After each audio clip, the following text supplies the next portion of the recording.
The gang leader enjoyed a lavish life in prison. He stayed in a luxury single room filled with books on business management and world history. Every morning at 6, guards promptly opened the prison doors for him to jog in the yard.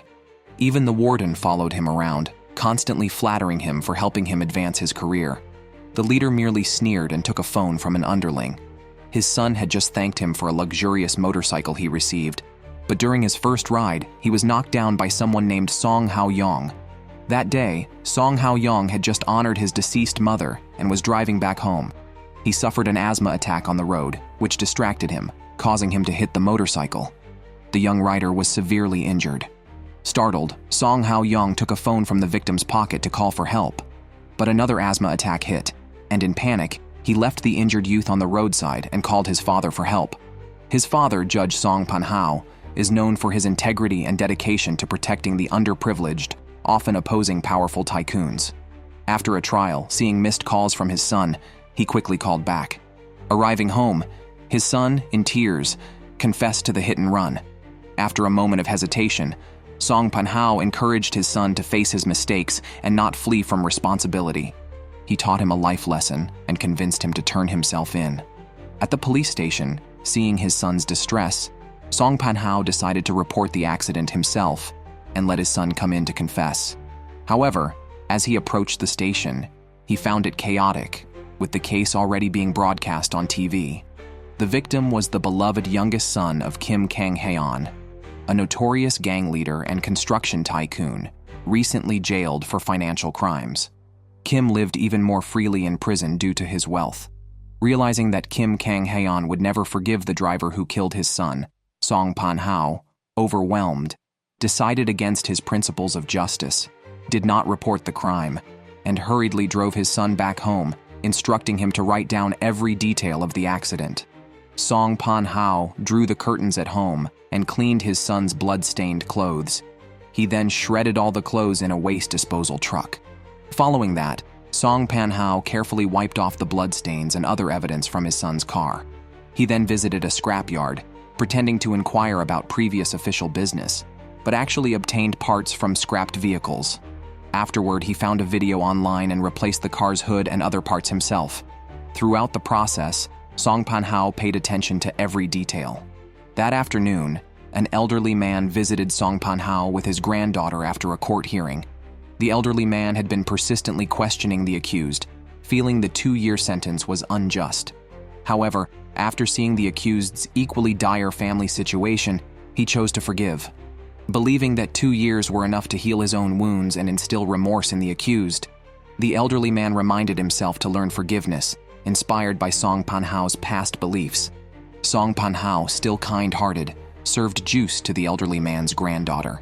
However, he knew that to protect his son, he had to abandon his once cherished beliefs. To completely destroy the evidence, Song Pan-hao contacted a politician. He suggested that the car his late wife used to drive made his son feel sentimental and cry, hinting that the car should be discreetly disposed of without anyone noticing. The politician understood and contacted a butcher that night, who then hired a professional thief the next day to quietly steal the car from Song Pan-hao's house. Song Pan-hao secretly watched as the car was stolen and then retrieved his son's itinerary from that day. He visited his late wife's cemetery with his son to check for any evidence. Fortunately, they found that surveillance was being installed at the gate, and since the hall was changing its surveillance system, his son's presence at the cemetery 3 days prior was not recorded. Additionally, the cemetery had an open parking lot with no entry records, relieving Song Pan-hao. In prison, upon learning about his son's death in a car accident, Kim Kang-heon informed the warden that his lawyer would contact him for an immediate release before his sentence ended. Soon, Kim Kang-heon left prison and headed straight to the police station with his followers. The police reported that the son showed signs of life after the accident and could have survived if taken to the hospital immediately. The police also explained that intentional murder could lead to a sentence over 10 years, but a simple traffic accident would result in a maximum of 5 years. They then played the recording of Song Hao-yeong calling for help using his son's phone. Hearing the gasping on the phone and seeing his son's disfigured body, the normally ruthless Kim Kang-heon broke down in tears, vowing not to let his son's death be in vain. At the funeral, Kim Kang-heon was mourning his son when the eldest son from another mother arrived. The eldest son had long-standing disputes with his half-brother, and his stepmother suspected his involvement in the death. She speculated that the eldest son might have killed to inherit the family business. Angry, the eldest son glared at his stepmother, but did not react as Kim Kang-heon intervened, telling him to return to the US and stay out of local affairs. However, the eldest son did not comply and instead spoke on his father's behalf to the media, vowing to find the perpetrator. That day, the eldest son confronted a group of thugs, questioning if they were involved in the incident. The leader, a woman, denied it, but the eldest son persisted. He believed these thugs, who held a grudge against his family business, might have sought revenge on his brother. Despite her denials, the eldest son demanded she find the culprit, or he would pin the blame on her. Later that night, at his son's memorial, Kim Kang-heon repeatedly listened to a recording given to him by the police. It was from his son's phone, capturing the emergency call made at the time of the accident, though the caller's voice was not recorded. However, Kim Kang-heon appeared shocked after carefully listening, as if he discovered a significant clue. After the accident, Song Hao-yeong briefly stopped at a repair shop. To check if the shop's surveillance captured his son, Song Pan-hao visited alone, lying that his girlfriend was cheating and asking the owner to review the footage. Reluctant at first, the owner agreed after receiving a bribe. While the owner was distracted, Song Pan-hao secretly viewed the footage, which unfortunately did capture Song Hao-yeong entering the shop. He deleted all related footage while the owner was unaware. Leaving the shop, Song Pan-hao advised his son on maintaining composure to avoid suspicion. He then visited a familiar policewoman, claiming his late wife's car was stolen and expressing concern for his son, who missed his mother. He asked her to inform him quietly if the car was found, aiming to cover up any mistakes his son made. Unfortunately, there were oversights. A thief, part of a gang hired by a politician at Song Pan-hao's suggestion to handle the car, was driving the vehicle involved in Song Hao-yeong's accident. The thief, caught violating traffic rules, tried to bribe the officer who stopped him. Initially, the officer was not interested in pursuing the matter, but upon learning the vehicle was stolen, he attempted an arrest. The thief, panicking, assaulted the officer and fled. That evening, Song Pan-hao prepared a warm meal for his son. With the situation escalating, it seemed the father and son could only look ahead. Tearfully, Song Hao-yeong apologized to his father, feeling guilty for dragging his just father into sin. As Song Pan-hao was about to console him, the policewoman visited, bringing news of the found car. Upon learning from the policewoman that the car thief had assaulted a police officer, Song Pan-hao realized the seriousness of the situation. To prevent further escalation, he quickly went to the vehicle impound lot to retrieve the car. Due to his status as a judge, the policewoman told him to just sign his name to take the car. However, another officer discovered that the car had a flat tire and, upon inspection, found a motorcycle mudguard in the tire. This led the policewoman to suspect that the thief might have used the car for illegal activities. Consequently, Song Pan-hao was detained for questioning. During the interrogation, he lied, stating his son had last driven the car a day earlier than he actually had.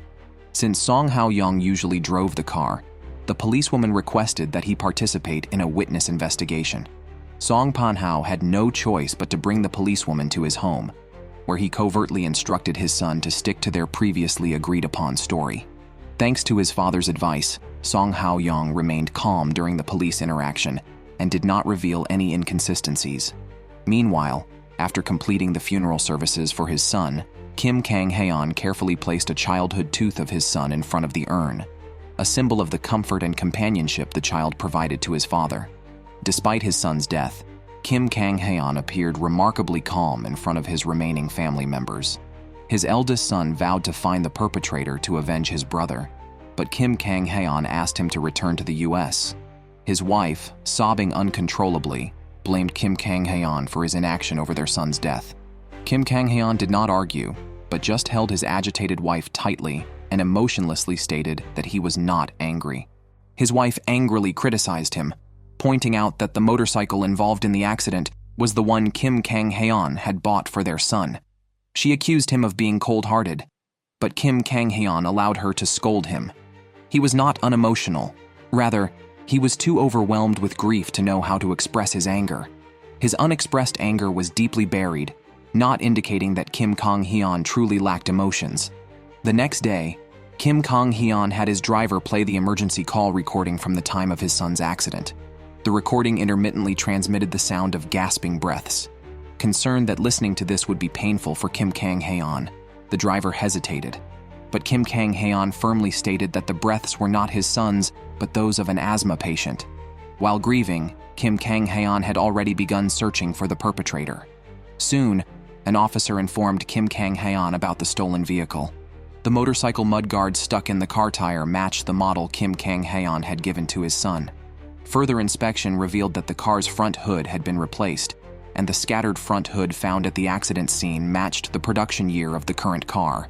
Additionally, the thief was a member of a gang, which was a rival to Kim Kang-heon's gang. The officer deduced that the thief was the prime suspect, driven by gang rivalry. Eager to prove himself, the officer volunteered to catch the thief. However, Kim Kang-heon instructed the officer to keep the findings secret and hand over all information about the thief to him. Clearly, the chairman did not intend to let the perpetrator face what the law considers a fair trial. After Kim Kang-heon left, the officer immediately contacted Kang-heon's eldest son to disclose the chairman's findings from that day. The eldest son appeared contemplative, seemingly plotting something. Elsewhere, upon learning that the thief was the suspect in the accident, his wife was furiously angry. In her view, people's values varied, and she couldn't accept that someone as lowly as a thief caused her beloved son's tragic death.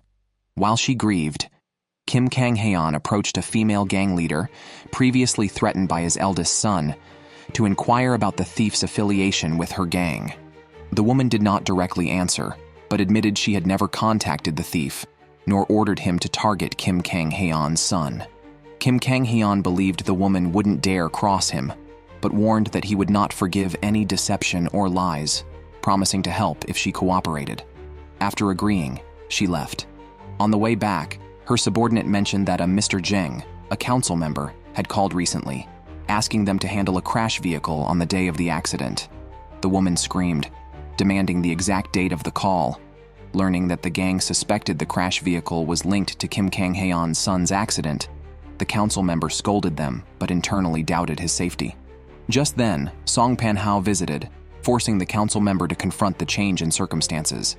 Song Pan-hao had to lie again, admitting the car involved was indeed responsible for Kim Kang-heon's younger son's accident, but falsely claimed he was the driver who fled. The council member agreed to help Song Pan-hao by sending the thief abroad, ensuring he could never return to Korea. This would convince Kim Kang-heon that the thief fled fearing imprisonment, and Song Pan-hao would be rid of the trouble. Back at the office, Song Pan-hao searched for the thief's name, recalling he had heard it in a previous case. Indeed, the thief was the husband of a victim in a case Song Pan-hao handled, whose wife's death left behind a young daughter and elderly mother, now depending on each other. Recently, they visited Song Pan-hao, grateful for his judicious decision. One evening, as the old woman and granddaughter enjoyed a heartwarming walk outside, observed secretly by Song Pan-hao in his car, he remembered the grandmother's simplicity and the girl's innocence, holding back his tears. Suddenly, an explosion from the house injured the grandmother. Song Pan-hao rushed to help, trying to extinguish the flames on her with his coat, but she was suffocated. As he attempted to rescue the girl inside, another explosion occurred, forcing him to take cover helplessly, watching the devastating blaze. Ultimately, the thief's elderly mother and young daughter tragically died in a fire. After leaving the scene, Song Pan-hao urgently contacted a familiar politician. The thief who cleaned up after Song Pan-hao was brought in by the politician, who suspected that the fire was deliberately set by Chairman Kim Kang-heon, mistaking the thief for the culprit in a bid for revenge for his son. Song Pan-hao was concerned about the thief. Once the fire made the news, the grieving thief, feeling wronged and knowing he took the fall for Song Pan-hao and his son, might escalate the situation, making it hard for Song Pan-hao to keep his and his son's crimes hidden. After meeting with Song Pan-hao, the politician approached the gang to which the thief belonged. The gang's female leader, understanding the stakes, knew that if Kim Kang-heon found out the thief had tampered with the incident, it could implicate the entire gang. The politician, believing Song Pan-hao was the original culprit, informed the gang leader, suggesting that if she could handle the situation, she could use Song Pan-hao as a backer and leverage over him to counter Kim Kang-heon's gang in the future. The gang leader agreed with the analysis and promised to deal with the thief swiftly. Unknown to the politician, the gang leader secretly recorded their conversation. Meanwhile, Kim Kang-heon was investigating his son's car accident site when he was informed of the fire. He signaled his subordinate to send his eldest son home, where upon his arrival, Kim Kang-heon slapped him, forbidding him from meddling in his revenge. It turned out the fire at the thief's house was the doing of his eldest son. Kim Kang-heon ordered his son to move to the US and not return until the matter was resolved, but the son was reluctant, and that night paid an informant to locate the thief. Simultaneously, Kim Kang-heon, listening to the emergency call recording from that day, concluded that the real culprit had asthma, which the thief did not have. His subordinate noticed that the last sound in the recording was the warning of a tire burst from an old car model, leading them to a nearby repair shop where they discovered that the surveillance footage from the day of the incident had been deleted. After interrogating the shop owner, they learned someone had recently viewed the footage, leaving only their silhouette, a man about 50 years old, unknown to the owner. Back on the news front, the thief learned about the death of his mother and daughter, immediately contacting his gang. To his shock, he discovered his son was also part of the gang, determined to join his father's gang for revenge. Realizing he held key information about the incident, and knowing the gang feared Kim Kang-heon, the thief sought to negotiate with the gang's female leader, using the secrets he possessed. Soon after, an informant found out that the thief was planning to smuggle himself out the next night. He relayed this information to Kim Kang-heon's eldest son, who then asked the informant to prepare a handgun for him, indicating he had plans for the thief. On the other side, since the fire that killed people, Song Pan-hao has been haunted every night by huge shadows that tightly cling to him. For his son's sake, Song Pan-hao tried to stay focused, but one day, the thief suddenly showed up at his door. To prevent his secret from being exposed, Song Pan-hao reluctantly let the thief in. The thief, showing no respect for the judge, freely critiqued the home's decor, sat at the dining table, and ate the breakfast Song Pan-hao had just prepared. After finishing the meal, the thief handed Song Pan-hao a note with his bank account number on it, threatening to go to Kim Kang-heon unless he was paid enough money to smuggle himself and his son to another country. Song Pan-hao responded by showing the thief a message on his phone, asking if he sent it. The thief's expression revealed he did not. The previous day, Song Pan-hao had received a call from an unknown number, which he didn't answer due to caution. But soon after, a text arrived with news about Kim Kang-heon's son's car accident and news of Song Pan-hao's son getting into Seoul University. Song Pan-hao realized the sender must know the secret about his son causing the accident, yet he was sure the message wasn't from the thief. An unknown adversary was lurking in the shadows, making Song Pan-hao even more anxious. Song Hao-yeong, noticing the thief's visit, hid a photo inside a book. The photo showed him with Kim Kang-heon's daughter, Kim Yoon, whom he had met for the first time at a cemetery. Unaware that Song Hao-yeong was the one responsible for her brother's death, Kim Yoon had become friends with him, despite their families' criminal backgrounds. Unlike her father and brother, Kim Yoon remained untainted by her family's influence. Facing such an innocent girl, Song Hao-yeong felt conflicted, especially as he saw her mourning her brother at the cemetery. The police began investigating the arson site and found evidence of deliberate fire setting. Officer Kang visited Kim Kang-heon, suspecting him of arson and warning of a subsequent investigation. Kim Kang-heon appeared indifferent. Officer Kang then contacted a colleague to track down the thief's son, concerned that Kim Kang-heon might completely eliminate the thief's remaining family. Meanwhile, the thief's son, still within the gang, spent his days grieving for his lost family members. A gang member bought him some buns, informing him that everything was arranged for him and his father to smuggle themselves out of the country that night. In the afternoon, Song Pan-hao, carrying a bag of money totaling 500 million, met with the politician and instructed him to transfer the money to the thief's account to settle the matter. After confirming the transfer, the gang's female leader demanded that the thief stick to the smuggling plan. On this side, Kim Kang-heon finally found a clue and discovered that the actual owner of the vehicle involved in the accident was an elderly woman.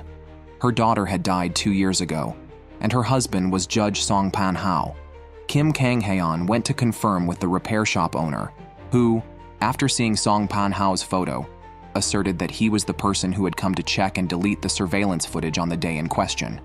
From then on, Kim Kang-heon shifted his investigation focus to Song Pan-hao. The accident car had its headlights changed. Kim Kang-heon instructed his subordinates to check the abandoned vehicle recycling yards near Song Pan-hao's home. His subordinates quickly found the right place, and through interrogation, the owner confessed that Song Pan-hao had taken an old model's headlights under the pretext of an official investigation. Learning this, Kim Kang-heon mistakenly concluded that Song Pan-hao was the real culprit. That night, gang members brought the thief's son to the port for smuggling. The father, the thief, soon arrived, but immediately realized the gang intended to kill him to silence him. In a life-or-death moment, the thief handed over the 500 million to his son, urging him to leave first, then engaged in a fight with several gang members. Outmatched, just as he was about to be killed, the gang members were suddenly shot dead. The shooter was Kim Kang-heon's eldest son. The thief thought he was rescued, but the son quickly turned the gun on him, and the thief was killed instantly. The son left nonchalantly, unaware that his act of murder was captured by the thief's son, hiding nearby. Late at night, an unknown number once again sent a message to Song Pan-hao, claiming to know the identity of the person who caused Kim Kang-heon's son's accident. Shortly after, the caller said he witnessed Song Pan-hao's son driving the accident car to the repair shop. Song Pan-hao wanted to know what the caller wanted, to which the person replied, asking for money as much as possible, indeed having witnessed Song Hao-yeong's crime. On the day of the accident, a mechanic at the repair shop noticed Song Hao-yeong's severely damaged car and his suspicious behavior, and followed him to see him throw a phone into a river, then later saw the news of Kim Kang-heon's son's accident, naturally concluding the connection. After being blackmailed, Song Pan-hao became even more panicked, and even his normally meticulous courtroom proceedings started to end hastily. That day, a female officer brought more bad news. The previous night, the thief and 2 other gang members had been shot at the smuggling port. Hearing this, Song Pan-hao felt uneasy. Previously, he had given the thief 500 million to settle things quietly, but now it had escalated to loss of life. Feeling guilty, Song Pan-hao went to talk to the politician, wondering how bad he had to become to finally settle his son's accident. Now, Song Pan-hao began to regret not letting his son face the consequences initially. The politician comforted him while stating the reality that with the thief dead, Song Pan-hao's situation was now safer, reminding him that since he chose to be bad from the start, he should be thoroughly bad or else his indecision could ruin everything. Meanwhile, as Song Pan-hao hesitated, Kim Kang-heon had already traced the investigation back to him. Online, Kim Kang-heon found that Song Pan-hao was a respected judge with an excellent reputation among the public. His subordinate asserted that it was perhaps the desire to protect his reputation that drove the judge to irreversible actions. Looking at the benevolent photo of the judge on his computer, Kim Kang-heon involuntarily visualized Song Pan-hao cruelly fleeing after hitting his son. Distressed and angry at the thought, Kim Kang-heon was approached by his daughter Kim Yoon, who came to hug him, causing him to break down in tears in front of her. Meanwhile, the news of the thief and others being killed had broken out, escalating the situation. To uncover the truth, Kim Kang-heon visited the gang that the thief belonged to, demanding that the gang's female leader reveal the facts. The gang leader, not wanting to offend, falsely claimed she had indeed planned to kill the thief, but it was just a plan, implying she hadn't actually carried it out. Kim Kang-heon saw through her lies, warning that her actions could complicate matters further. She quickly changed her demeanor and brought in a man who had been interrogated, the informant who had provided information to Kim Kang-heon's eldest son. The informant confessed that the son had bought guns from him. Additionally, the gang leader inquired about the fire at the thief's home, and the informant claimed it was ordered by Kim Kang-heon's wife's secretary. Realizing that his son and wife might be involved in the killings, Kim Kang-heon decided not to pursue the gang leader further. On the ride back, remembering how he had slapped his eldest son days before, Kim Kang-heon realized his son might be resentful and instructed his secretary to find him before he could cause more trouble, and also to investigate whether his wife was indeed behind the fire at the thief's house. Elsewhere, the thief's son, who had narrowly escaped death, approached a female officer, fearing for his own life. The officer promised protection in exchange for evidence. The thief's son produced his phone with a video capturing the murder of his father. The officer showed the video to Song Pan-hao, which clearly captured the chairman's eldest son shooting the thief and others. The officer resolved to bring the chairman's son to justice, but Song Pan-hao remained silent and did not respond. Taking advantage of Song Pan-hao and his son being away, Kim Kang-heon sneaked into the judge's home. He first inspected Song Pan-hao's room, finding nothing unusual, then moved to Song Hao-yeong's room, where he saw a photo sticking out of a book showing Song Hao-yeong with Kim Yoon. However, an alarm clock rang accidentally, distracting Kim Kang-heon from noticing the photo. Finally, Kim Kang-heon went downstairs to the living room, scoffed, sat on the sofa, lit a cigarette, and deliberately pressed the cigarette butt on the coffee table. On the other side, the chairman's eldest son, having killed someone, planned to flee the country. However, at the airport, he realized his passport was flagged, preventing him from leaving. He discreetly contacted security, but sensing something was amiss, he immediately fled and successfully escaped a blockade. His subordinates informed Kim Kang-heon that his son was now wanted, and Kim Kang-heon ordered a full mobilization of resources to find his son before the police could, while also interrogating his wife's secretary. The secretary admitted that he was responsible for the fire at the thief's house. Kim Kang-heon then pointed a gun at the secretary, asking if his wife had ordered him to do it. Out of fear, the secretary confessed that indeed his wife had given the order, but before he could finish, Kim Kang-heon shot him mercilessly. Song Pan-hao also took action. Late at night, he visited the auto repair shop where his son had stopped after the accident for the second time. He inquired if there were any foreign workers at the shop because he recognized the accent of the man who had witnessed the accident and blackmailed him as foreign. The owner told Song Pan-hao there was only one foreign mechanic who was an illegal worker. Song Pan-hao thanked the owner, who recognized him as the man who had come to delete surveillance footage days earlier, and turned to notify Kim Kang-heon of Song Pan-hao's visit. Realizing that Song Pan-hao was looking for the mechanic for another reason, Song Pan-hao went to a car rental company and specifically rented a car with dark tinted windows that obscured the view inside. Upon returning home, he noticed a cigarette butt on the coffee table and realized someone had been in his house, making the situation even more tense for him. At the same time, the chairman's eldest son contacted a police officer, promising him 1 billion won if he could help arrange a smuggling boat. That night, however, the female officer tied the officer to a car. She had learned about his collusion with the chairman's son and declared that an arrest warrant for the chairman's son had been approved. If the officer cooperated, he would not be prosecuted. The chairman's son made it to the port and boarded the smuggling boat, but was arrested on the spot by the Coast Guard.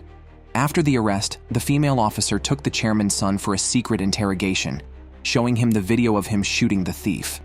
The chairman's son denied being the person in the video. Prepared for this, the officer revealed she had a witness, and the truth would soon come out. The next day, the female officer informed Song Pan-hao that the chairman's son had been arrested.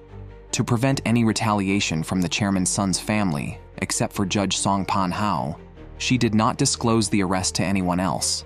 Song Pan-hao thanked her. At that moment, he was surveilling outside the repair shop. Soon, the mechanic appeared.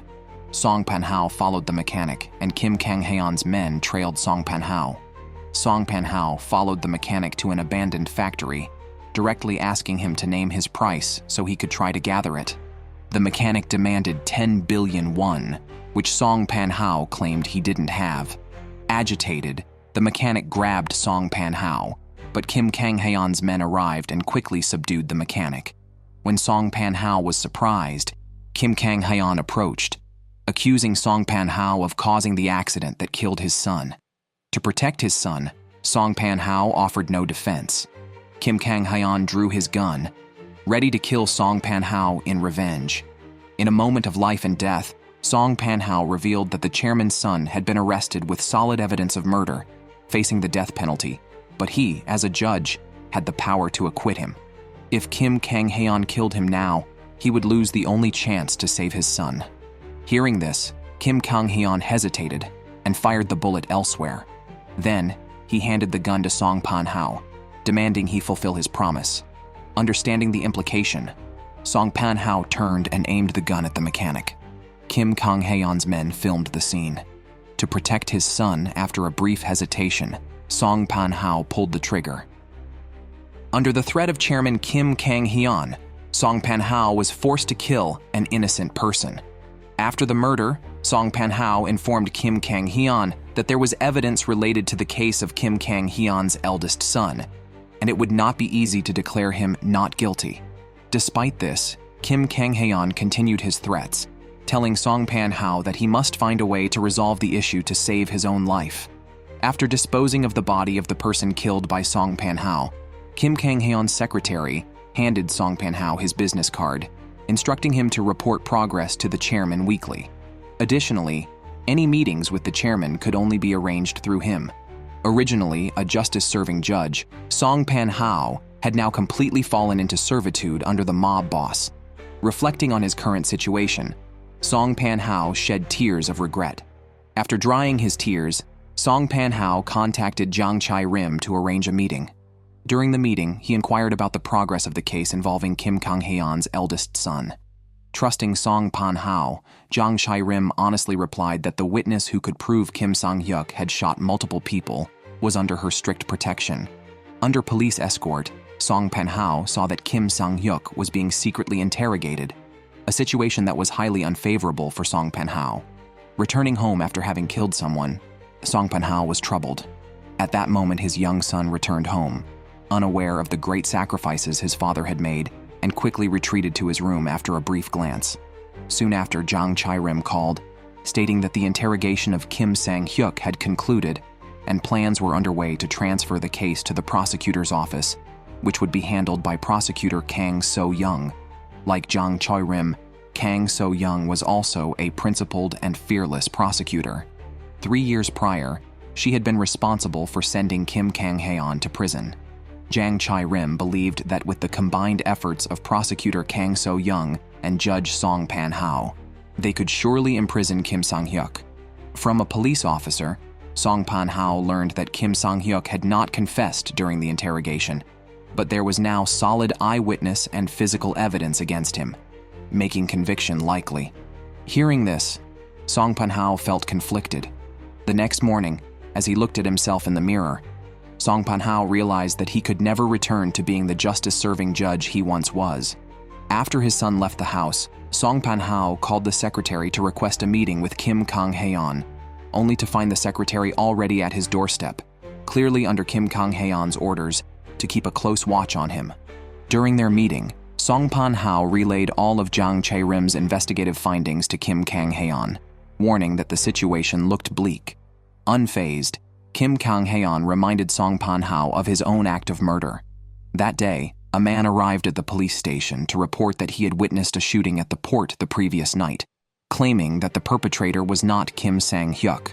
Jang Chai-rim understood that the man was a fake witness sent by someone. To gather more evidence against Kim Sang-hyuk for murder, she planned to find the informant who sold the gun to him. At the same time, Kim Kang-heon was also seeking this informant and approached a female gang leader, demanding she hand over the informant by noon the next day. The female gang leader was reluctant to cooperate, but Kim Kang-heon bluntly stated that since she had helped cover up his son's car accident, everyone in her small gang deserved to die. Realizing the threat, the female gang leader felt she had no choice but to comply. Meanwhile, the police chief reprimanded Jang Chai-rim for her unauthorized interrogation of Kim Sang-hyuk. Jang Chai-rim, still committed to justice, believed that the police should not become servants to criminal organizations. Without the chief's knowledge, Jang Chai-rim and her colleagues located the informant's hiding place, only to find that the informant was already dead. Jang Chai-rim felt depressed and went out to drink with Song Pan-hao, sharing her troubles. She knew clearly that Kim Kang-heon had ordered someone to silence a mole by killing him. Since the car accident that killed Kim Kang-heon's son, nearly 10 people had been murdered. Jang Chai-rim blamed herself, believing she should have worked harder.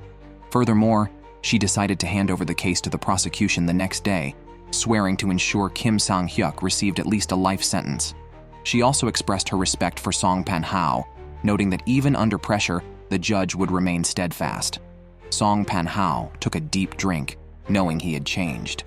After their conversation, a designated driver, picked up Jang Chai-rim. Song Pan-hao noticed something unusual about the driver and, worried, left a voicemail for Jang Chai-rim, asking her to call him once she got home. However, by the next morning, he couldn't reach her. Considering the possibility that she might be in danger and reflecting on his own murderous actions, Song Pan-hao was unusually distracted during a trial. After rushing through the court session, he went to the police station to look for Jang Chai-rim, only to learn she hadn't shown up for work. Fearing the worst, he rushed to her house with the police. A locksmith opened the door, revealing her absence and a chaotic scene indicative of a break-in, clearly the work of Kim Kang-heon's people.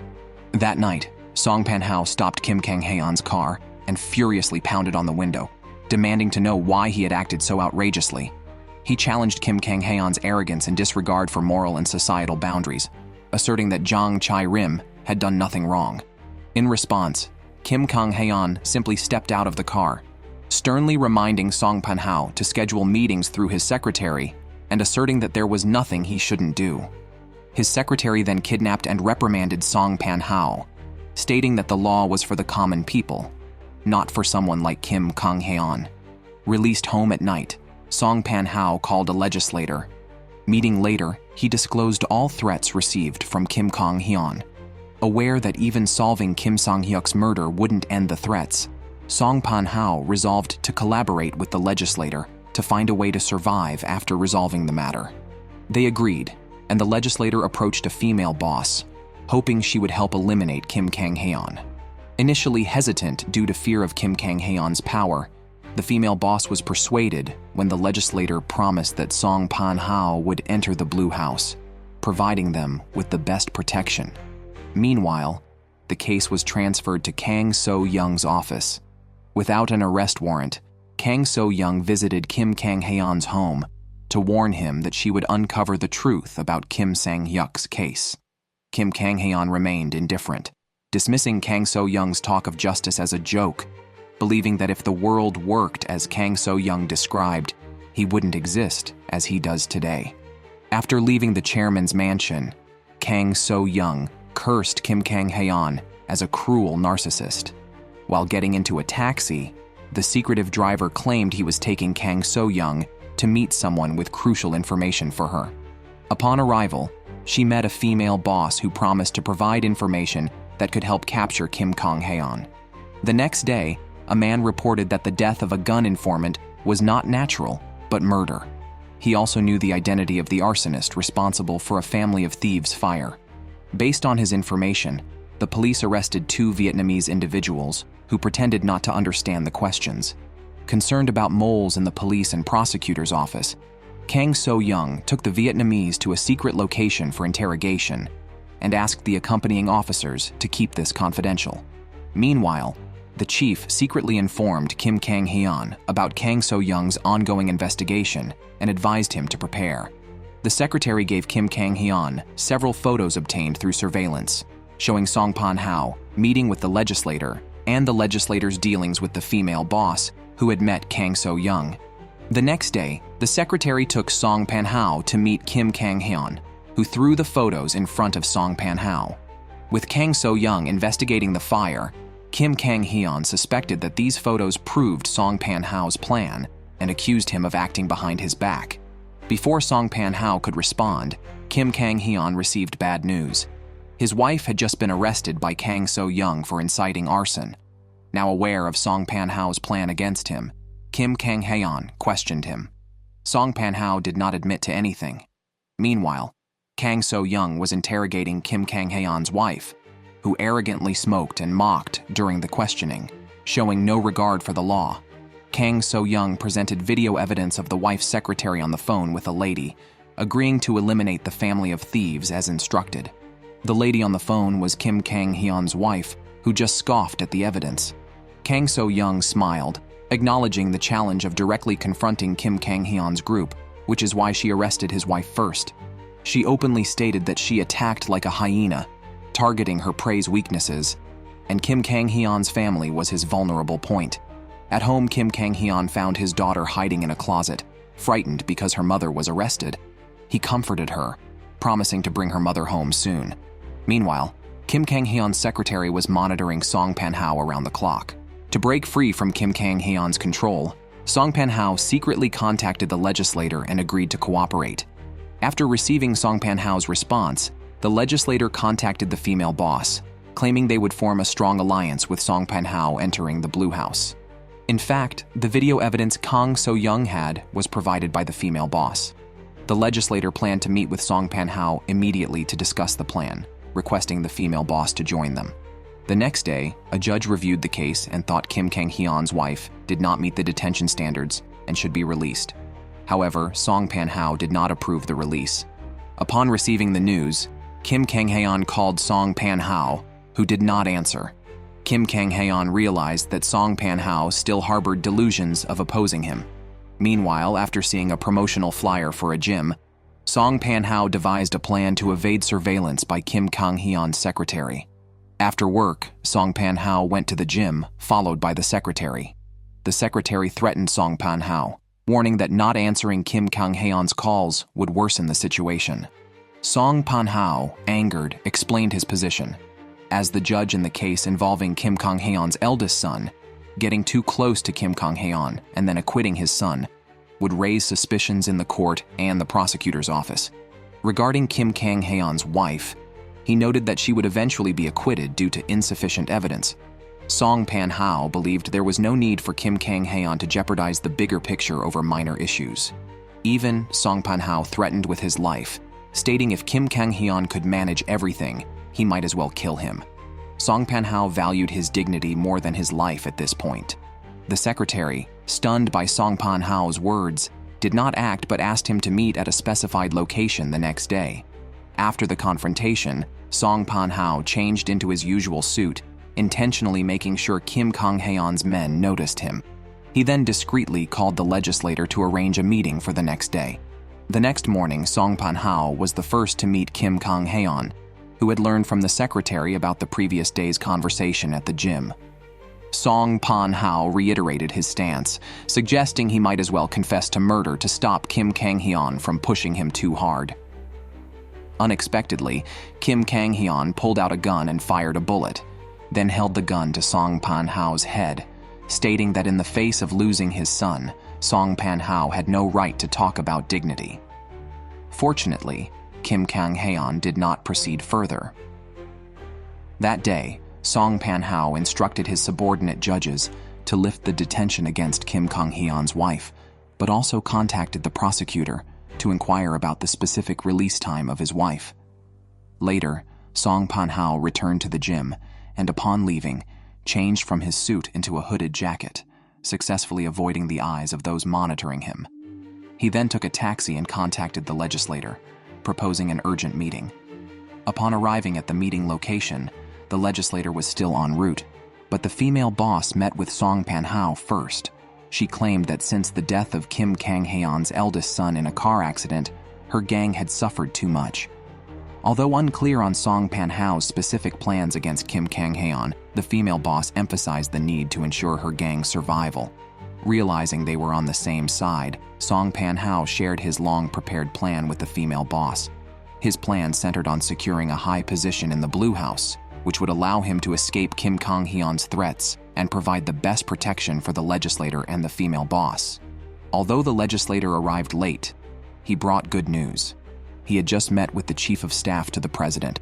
The current government's election slogan was "Innovation," which meant selecting candidates with no background issues and a clean public image. Clearly, Judge Song Pan-hao, untainted in all respects, was the ideal candidate. The legislator plans to nominate Song Pan-hao as the Chief of Government Affairs and asks him to prepare for a meeting with the Chief of Staff. To secure this position, the legislator insists that Song Pan-hao must convict Kim Kang-heon's eldest son to portray an image of a justice fighting corruption. Song Pan-hao is internally conflicted by this demand. Meanwhile, Kim Kang-heon's men, having noticed a meeting between the legislator and a female boss and spotting a third person's shoes at the door, suspect Song Pan-hao's involvement and urgently search the gym for him. After discussing plans, Song Pan-hao attempts to leave but encounters Kim Kang-heon's vehicles at the door. In a rush, he escapes through the back door, takes shortcuts back to the gym, changes into a suit, and leaves pretending to be calm. Upon returning home, he finds Kim Kang-heon waiting, questioning his whereabouts. As Song Pan-hao hesitates, his son unexpectedly returns home. Kim Kang-heon, noting the similarity of Song Pan-hao's shoes to those seen earlier, realizes Song Pan-hao is plotting against him and orders his men to act. That night, Kim Kang-heon's gang nearly wipes out the female boss's group and captures the legislator. Disturbed by these events, Song Pan-hao receives a call about the legislator's capture, rushes to a warehouse, rescues the severely injured legislator, and takes him to a hospital. Though the legislator's life is not in danger, the situation has escalated, and the legislator is unsure where the plan failed. Elsewhere, Kang So-young learns that the police have arrested those involved in the brutal attack on the female boss's gang, aware that Kim Kang-heon orchestrated it. However, the suspects claim to belong to a different gang, not Kim Kang-heon's. Additionally, a mechanic's body is found on the beach, treated post-mortem to obscure the time of death. That night, Song Pan-hao wakes from a nightmare, overwhelmed by the situation, and vents his frustration by hitting the refrigerator. At that moment, news breaks on TV about the mechanic's murder, and Song Pan-hao receives a message showing video evidence of him shooting the mechanic.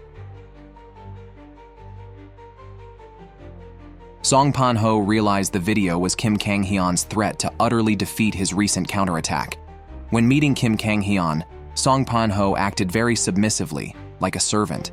Kim Kang-heon made harsh statements, showing Song Pan-ho the consequences of retaliation. Days later, the first court hearing for Kim Kang-heon's eldest son arrived. In court, prosecutor Kang So-young presented various pieces of evidence, attempting to prove that Kim Sang-hyuk had committed multiple murders.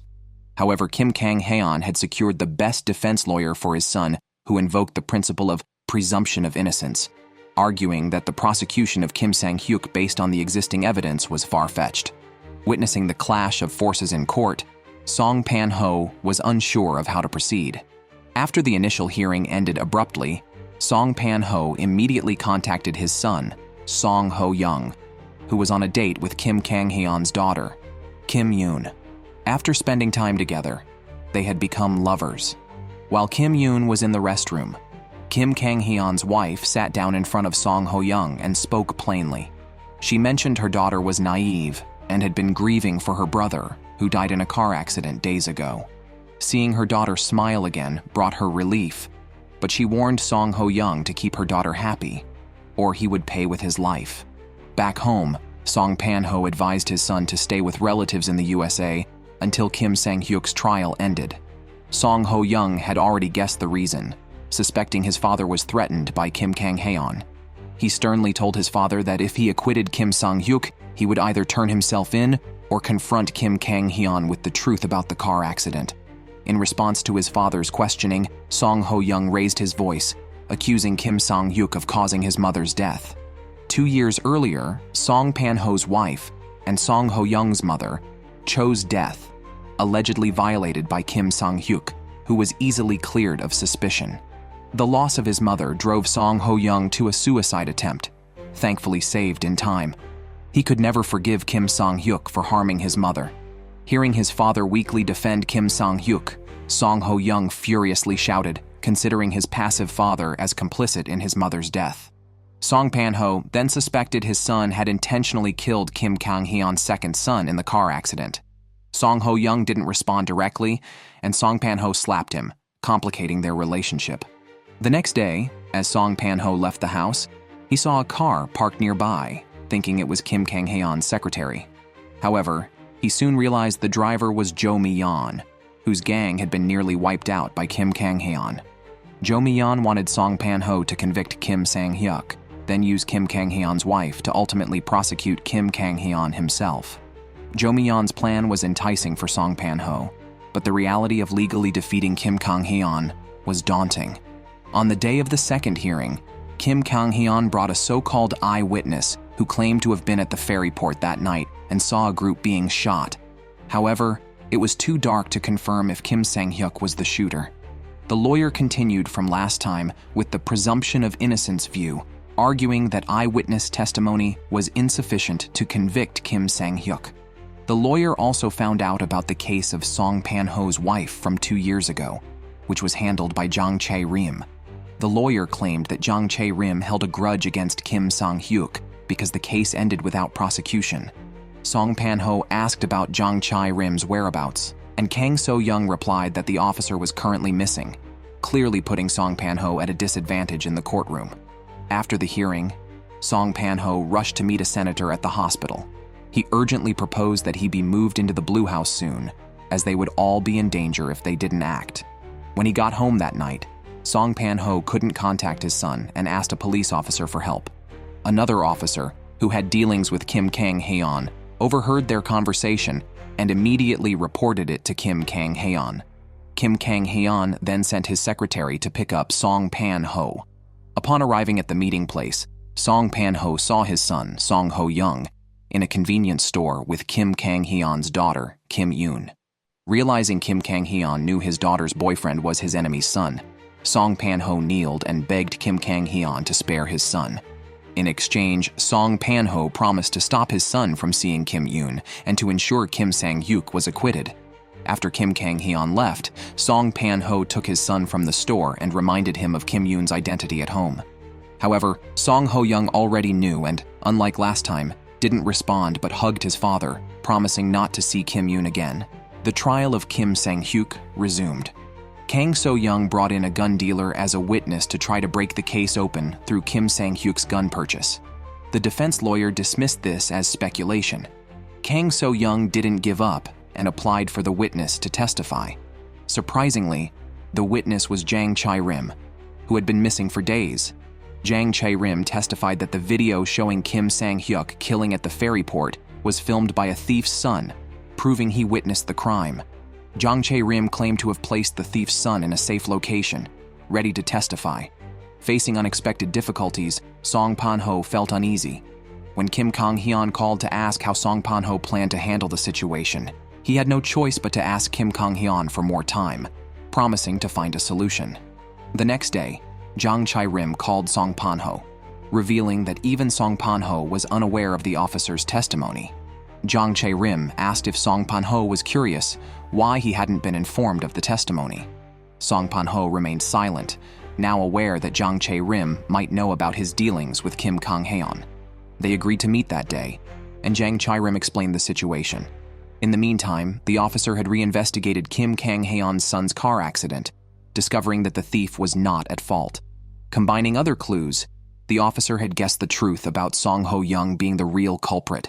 Currently, Jang Chae-rim had no plans to pursue this because the priority was to convict Kim Sang-hyuk with Song Pan-ho's help. At the same time, Kim Yoon tried contacting her boyfriend, but Song Hao-yeong didn't answer. Worried, Kim Yoon went to the library he frequented and tearfully asked why he was avoiding her. Song Hao-yeong admitted that his father was threatened by Kim Yoon's father. He warned that if the relationship with Kim Yoon continued, his father's life would be at risk. Upon hearing her boyfriend's story, Kim Yoon was shocked, collapsed, and fainted, and was subsequently hospitalized. In her phone, Kim Yoon's mother found dozens of calls and over 100 voice messages, all left for her boyfriend, none of which Song Hao-yeong had replied to. This deeply saddened Kim Yoon's mother, who insisted that her husband bring Song Hao-yeong to them. That evening, Song Hao-yeong was taken by Kim Kang-heon's secretary in a car. Kim Kang-heon did not blame Song Hao-yeong, but instead asked him to stay by Kim Yoon's side until she recovered. However, Song Hao-yeong realized that Kim Kang-heon's request was actually a threat. During the conversation, Song Hao-yeong suddenly had an asthma attack. Seeing the young man hastily taking his medication, Kim Kang-heon was shocked. He had investigated his own son's car accident and discovered that the culprit was an asthma sufferer who turned out to be his daughter's new boyfriend.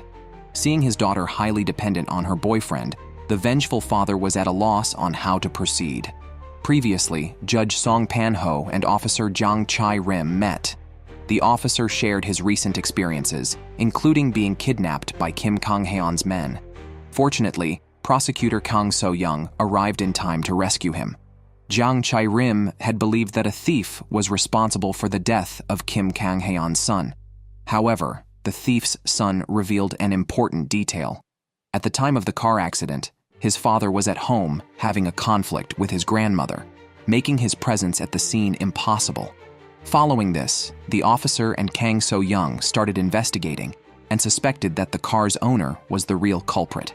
The car belonged to Song Pan-ho's deceased wife, but on the day of the accident, Song Pan-ho was in court. Their investigation led them to conclude that Song Hao-yeong, who occasionally drove this car, was the actual perpetrator. They also realized that Song Pan-ho was trying hard to hide the case to protect his son. After discussing, both the officer and Kang So-young agreed that their priority should not be to catch the perpetrator, but to take down Kim Kang-heon's criminal organization. Additionally, during a meeting arranged by Kim Kang-heon with Song Hao-yeong for the sake of his daughter Kim Yoon, Kim Kang-heon decided to set aside their grievances temporarily and asked Song Hao-yeong to stay with Kim Yoon. However, during the conversation, Song Hao-yeong suddenly had an asthma attack, surprising Kim Kang-heon, who had initially focused on Song Pan-ho, thus overlooking such a crucial detail. Later, at home, Song Pan-ho once again urged his son to go to the United States. Song Hao-yeong disclosed his meeting with Kim Kang-heon, causing panic in Song Pan-ho, who advised his son not to continue seeing Kim Yoon. Yet, Song Hao-yeong knew he had no way to resist Kim Kang-heon's threats. Song Pan-ho questioned whether his son had intentionally killed Kim Kang-heon's second son. 2 years prior, Song Pan-ho's wife and Song Hao-yeong's mother had been assaulted by Kim Kang-heon's eldest son and had chosen suicide, yet he faced no legal repercussions. Song Pan-ho suspects that the recent car accident was his son avenging his mother. For Song Pan-ho, it's crucial to know whether his son hit someone unintentionally or if it was a deliberate act. Song Hao-yeong believes that after their mother was violated and chose death, their father, a judge and a husband, upheld the so-called spirit of the law and failed to seek justice for her in court.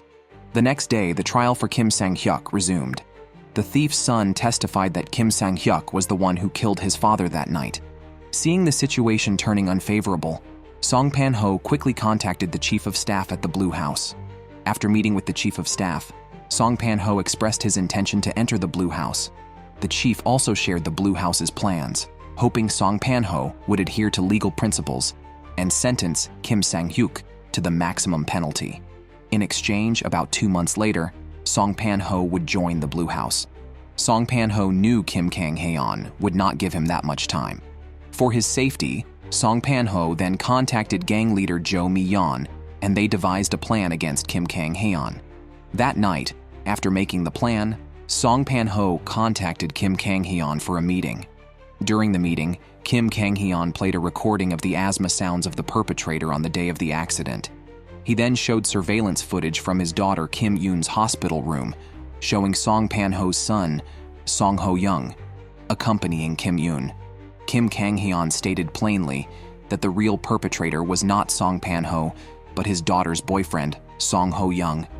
After being exposed by Kim Kang-heon, Song Pan-ho could only defend his son and told Kim Kang-heon about the case Kim Sang-hyuk had committed against his wife. He expressed that just as Kim Kang-heon lost his loved one, his son also lost his beloved mother. He hoped Kim Kang-heon would forgive his child on this basis. Kim Kang-heon was not so forgiving and abruptly stood up, slamming the table. Song Pan-ho quickly knelt down and revealed his plan. He intended to use a lawmaker to turn the testifying thief's son and induce him to recant in court, leading to Kim Sang-hyuk's acquittal. Song Pan-ho promised that once the matter was resolved, he would present himself before Kim Kang-heon to accept punishment, pleading for his son's safety. Kim Kang-heon did not respond, which could be interpreted as a reluctant agreement. After Kim Kang-heon left, Song Pan-ho appeared anxious again. Before seeing Kim Kang-heon, Song Pan-ho had already agreed with Jo Mi-yeon that she would carry out the plan. They planned to ambush and kill Kim Kang-heon on his route. However, the situation changed. If the action failed, it would inevitably involve his son, Song Hao-yeong. At that moment, Jo Mi-yeon's men had already blocked Kim Kang-heon's path, and a fight was about to start. Fortunately, Song Pan-ho's timely phone call led Jo Mi-yeon to order her men to retreat.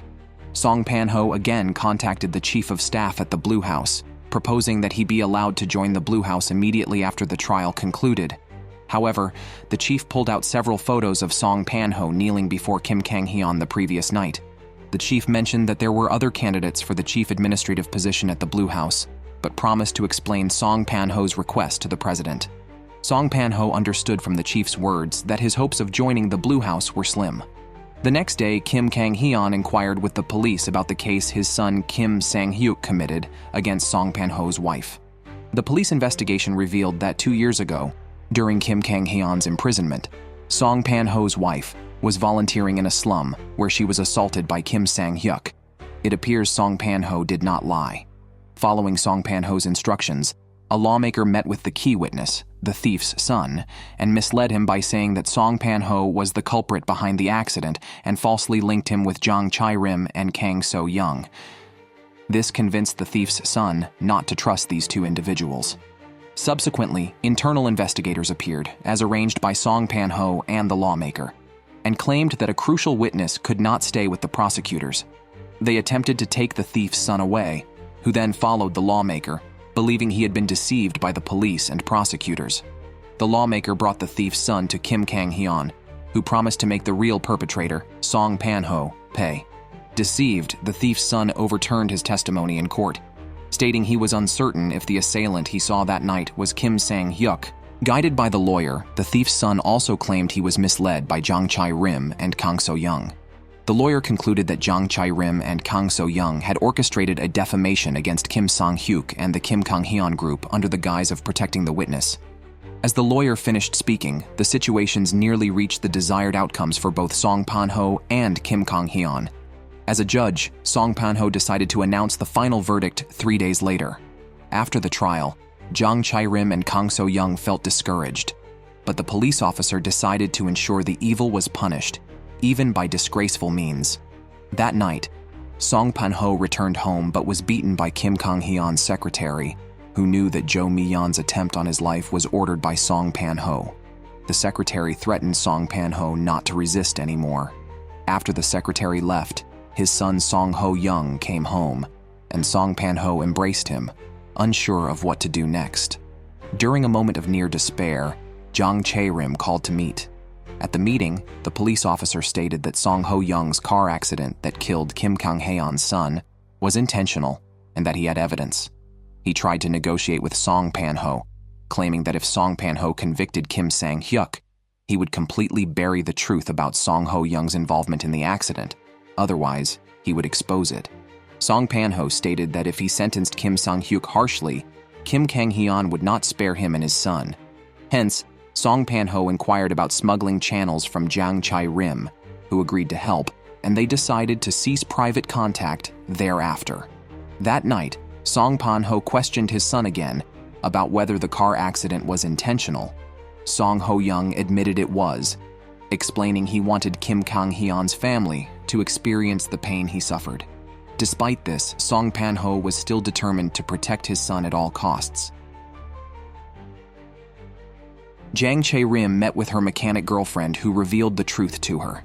She said Song Hao-yeong had deliberately approached the mechanic and paid him to monitor Kim Kang-heon's second son. After surveilling, the mechanic and his girlfriend learned that on the son's birthday, his father, Kim Kang-heon, would gift him a motorcycle.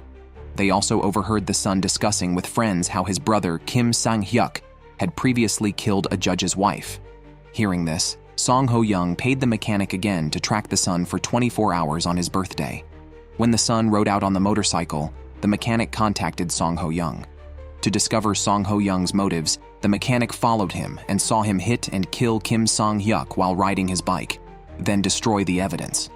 Jang Chae-rim concluded that Song Hao-yeong's act was premeditated murder, motivated by revenge for his mother, who had died from an assault by Kim Sang-hyuk. Jang Chae-rim intended to use this information to threaten Song Pan-ho into ensuring a harsh sentence for Kim Sang-hyuk at trial. Song Pan-ho quietly contacted Kim Kang-heon's secretary about Jang Chae-rim's threat, hinting that the secretary should eliminate her, as his son's safety and future were his top priorities. Song Pan-ho wrote in his diary about regretting his decision not to make his son confess and how he continued doing wrong to protect him. The next day, gang member Jo Mi-yeon called, shocking Song Pan-ho by revealing she had also spoken to the mechanic's girlfriend and learned the truth about the staged accident. Jo Mi-yeon used this to threaten Song Pan-ho. insisting he secure a top position at the Blue House to survive Kim Kang-heon. She also told him that Song Hao-yeong had bought a gun from her associate, potentially to kill Kim Sang-hyuk if his father acquitted him. However, she reassured Song Pan-ho she hadn't allowed the gun sale yet, but warned that without his effort for the position, unexpected things could happen. Torn, Song Pan-ho arranged a meeting with the presidential secretary and called the court security, falsely claiming the men across watching him were disruptors unhappy with the trial outcome, leading to their removal. After meeting with the secretary and proposing a plan to crush Kim Kang-heon's group in exchange for an immediate Blue House position post-trial, Song Pan-ho promised a guilty verdict for Kim Sang-hyuk.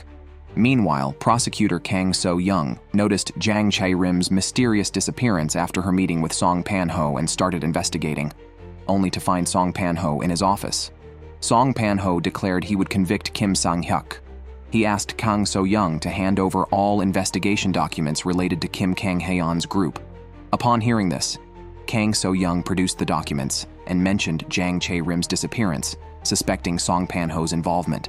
Feigning ignorance, Song Pan-ho took the documents from Kang So-young. That night, Song Pan-ho contacted the presidential secretary intending to hand over the documents. However, instead of the secretary, one of his subordinates arrived. Given the urgency, Song Pan-ho chose to trust him and instructed that the secretary contact him immediately after reviewing the documents. When he returned home, his son Song Hao-yeong asked about the upcoming trial against Kim Sang-hyuk. Song Pan-ho told his son that he would issue a guilty verdict and hinted at him not to act rashly. The secretary then called, having reviewed all the documents but stated they were insufficient. He specifically mentioned that if charges of arson and incitement to murder against Kim Kang-heon's wife were added, it would truly threaten Kim Kang-heon's group. Song Pan-ho agreed to deliver more documents by dawn. In exchange, he wanted a definite answer from the secretary about his potential position at the Blue House before announcing Kim Sang-hyuk's verdict. After the call, Song Pan-ho arranged to meet Jo Mi-yeon and asked her to bring evidence of crimes committed by Kim Kang-heon's wife and to deal with Kim Kang-heon's men who were surveilling his house. Jo Mi-yeon agreed to help and immediately dealt with the watchers. During their meeting, she handed over the criminal evidence and warned Song Pan-ho that she also had proof of Song Hao-yeong's intent to commit murder. Song Pan-ho nodded, acknowledging their temporary alignment and the lack of need for mutual harm. After the meeting, Kim Kang-heon's men encircled Jo Mi-yeon. Song Pan-ho, on his way home, was also stopped by Kim Kang-heon's men. Song Pan-ho realized that Kim Kang-heon was aware of all his actions. Kim Kang-heon's secretary reminded him that nothing is immune to the influence of money. Kim Kang-heon approached Song Pan-ho, and his men found the criminal evidence on him. After reviewing the documents, Kim Kang-heon scoffed, unthreatened by the evidence. In despair, Song Pan-ho knelt and begged for forgiveness, revealing his son's initial intent to confess to a car accident. He admitted to concealing this after learning the victim was Kim Kang-heon's son, blaming himself for everything. He pleaded for Kim Kang-heon's mercy as a fellow parent, willing to sacrifice anything for his son's safety. Kim Kang-heon did not continue to trouble him, leaving everything to the next day's judgment of Kim Sang-hyuk. The next day, Song Pan-ho solemnly wrote the verdict and donned his robe. In court, Kang So-young presented all available evidence, seeking the harshest penalty for Kim Sang-hyuk. Conversely, Kim Sang-hyuk's lawyer argued that the existing evidence was insufficient for a conviction. During the trial, Kim Kang-heon and Song Hao-yeong attended the hearing one after the other. Finally, it was time for Judge Song Pan-ho to make the final decision. Under the watchful eyes of everyone, Song Pan-ho read out the verdict. Citing insufficient evidence, he acquitted Kim Sang-hyuk. When the words acquitted were spoken, Judge Song Pan-ho lost the last shred of his dignity. Watching a smug Kim Sang-hyuk, his son Song Hao-yeong was completely disappointed in his father. At this moment, Kang So-young received news that Jang Chae-rim's body had been recovered from a location. The righteous officer was dead. However, faced with Kang So-young's questioning, Song Pan-ho could only silently leave. Back in his judge's chambers, the once sworn protector of law now curled up in a corner, quietly weeping. Song Pan-ho knew he was no longer the respected judge he once was. Kim Sang-hyuk walked out of detention, proudly giving interviews to the media. But the events did not end there. Jo Mi-yeon was captured by Kim Kang-heon's people. Facing imminent death, she decided to reveal that Song Hao-yeong was not innocent, but had intentionally caused the car accident. Meanwhile, a man handed Song Hao-yeong a gun, knowing about his intent to commit murder, and hoped he would end it all with this gun. At this time, his girlfriend Kim Yoon called, saying her brother, Kim Sang-hyuk, was about to leave for the United States and wanted Song Hao-yeong to come over for dinner. Driven by a strong desire for revenge, Song Hao-yeong secretly hid the gun in his pant leg, planning to avenge his mother. On the way to his girlfriend's house, Song Hao-yeong was conflicted. The innocent Kim Yoon, not understanding her boyfriend's turmoil, snuggled up against him. Song Pan-ho called, but Song Hao-yeong hung up directly, not wanting his father to interfere with his decision. However, unbeknownst to Song Hao-yeong, his girlfriend's father, Kim Kang-heon, was already aware of his intentions. Despite realizing the danger to Song Hao-yeong, considering his daughter Kim Yoon's fondness for him, Kim Kang-heon did not harm Song Hao-yeong. Instead, he called Song Pan-ho, who learned that his son was at Kim Kang-heon's house and promised to bring him home immediately, pleading for Kim Kang-heon not to harm his son. Just after hanging up his father's call, Kim Sang-hyuk approached. Facing his enemy, Song Hao-yeong struggled to contain his urge to kill. Kim Eun shyly introduced her boyfriend to her brother. Kim Sang-hyuk extended a welcoming hand to Song Hao-yeong. For the sake of his revenge, Song Hao-yeong suppressed his anger and pretended to be calm, shaking hands with Kim Sang-hyuk. Kim Yoon happily walked into the house with her boyfriend, unaware that he had taken the gun from his pant leg and hidden it behind him during a trip to the restroom. Kim Kang-heon's wife had carefully prepared a lavish dinner to welcome her daughter's boyfriend. Kim Kang-heon asked Song Hao-yeong sternly how much he liked his daughter. Song Hao-yeong could not answer. Just then, Kim Kang-heon's wife received a call from prosecutor Kang So-young, who told her everything about Song Hao-yeong's intentional car accident. Learning that the person responsible for her son's death was being treated as an honored guest filled her with rage. At the dinner table, Kim Sang-hyuk continued to inquire, wanting to know if he and Song Hao-yeong had met before. When he first saw Song Hao-yeong, Kim Sang-hyuk felt that his sister's boyfriend looked familiar. Facing Kim Sang-hyuk's question, Song Hao-yeong did not flee, but sneered and replied that he had seen him. He even detailed the exact time and location of their encounter 2 years prior, right after Kim Sang-hyuk had been investigated for an assault case. Song Hao-yeong had seen him at the police station entrance. Overwhelmed with emotion, Song Hao-yeong had an asthma attack. However, after a brief use of his inhaler, he insisted on revealing that his mother had been assaulted by Kim Sang-hyuk, angrily accusing Kim Kang-heon and his son of not caring about human life. Kim Kang-heon demanded Song Hao-yeong leave his house immediately. Unexpectedly, Kim Sang-hyuk interjected arrogantly, claiming he didn't remember the mother Song Hao-yeong mentioned. Enraged by these words, Song Hao-yeong decisively pulled out a gun and aimed it at Kim Sang-hyuk. Kim Kang-heon tried to persuade Song Hao-yeong, claiming Song Pan-ho was on his way, and urged Song not to do something he'd regret. Aware of his decision, Song Hao-yeong still pointed the gun at Kim Sang-hyuk, denouncing the disregard for human life by Kim Kang-heon and his son. Kim Yoon grabbed the gun from her boyfriend's hand, crying and pleading with him not to proceed. Simultaneously, Song Pan-ho arrived outside Kim Kang-heon's house, but was stopped by the security guard. A gunshot was heard from inside. Song Hao-yeong had shot Kim Sang-hyuk. At the same time, Song Hao-yeong was also shot. The shooter was Kim Kang-heon's wife. As Song Hao-yeong fell, Kim Kang-heon embraced his wife and handed her gun to the secretary. The secretary helped the wife and the injured Kim Sang-hyuk outside. Kim Yoon, coming to her senses, saw her boyfriend lying on the ground. Song Hao-yeong's last words were an apology to his girlfriend.